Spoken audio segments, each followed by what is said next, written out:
কিভাবে রোহিঙ্গাদের ফেরত পাঠাবেন যেই রোহিঙ্গাদের পক্ষে মুসলমানদের পক্ষ থেকে জিহাদ করতেছে আবু আম্মার জুনুনি, যে আবু আম্মার জুনুনিকে আরাকান আর্মি কিছু করতে পারে নাই, যে আবু আম্মার জুনুনিকে মায়ানমারের সেনাবাহিনী কিছু করতে পারে নাই।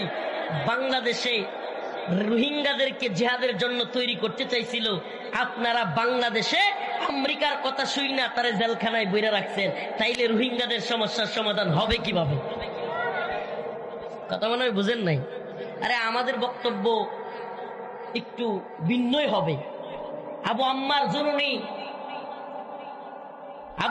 জুনুনি রোহিঙ্গাদের পক্ষে, মুসলমানদের পক্ষে মর্দে মুজাহিদ, আরবের একজন, মদিনা ইউনিভার্সিটির একজন টিচার, নিজের আরাম আয়েশ যশ খ্যাতি সব বাদ দিয়া রোহিঙ্গাদের অধিকার প্রতিষ্ঠার জন্য, মুসলমানদের অধিকার প্রতিষ্ঠার জন্য অস্ত্র হাতে তুলে নিয়েছে।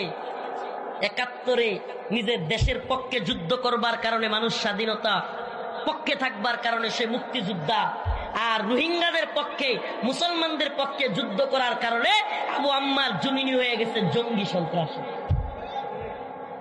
অতএব বোঝা গেল আমেরিকা যাকে জঙ্গি বলে, এই তথাকথিত মুসলিম রাষ্ট্র নামদারি এরাও তাকে জঙ্গি বলে। আরে বিশ্বের সবচেয়ে বড় সন্ত্রাসী, বিশ্বের সবচেয়ে বড় জঙ্গি তো হলো আমেরিকা। আপনি কবে বুঝবেন? কবে বুঝবেন আপনি? কে বুঝাবে আপনাকে? ওই আমেরিকার পশ্চিম ওয়েস্ট করেন, ওই পশ্চিমের দালালি করেন, উন্নত রাষ্ট্র। আর এই আমেরিকার কারণে আমার ফিলিস্তিনি মা বোনদের দর্শিতা হতে হচ্ছে। আমেরিকার কারণে লিবিয়ায় মুসলমানরা নির্যাতিত হয়েছে। আমেরিকার কারণে আফগানে মুসলমানরা নির্যাতিত হয়েছে। আমেরিকার কারণে ইরাক জ্ঞান বিজ্ঞানের শহর ধ্বংস হয়েছে। আমেরিকার কারণে গোটা পৃথিবীর মুসলমানরা নির্যাতিত। অথচ আমেরিকাকে আপনি ওয়েস্ট বলেন। এই আমেরিকার গণতন্ত্র আপনি প্র্যাকটিস করেন। আপনার চাইতে নত জানু, আপনার চাইতে গোলাম পৃথিবীর বুকে আর কেউ নেই।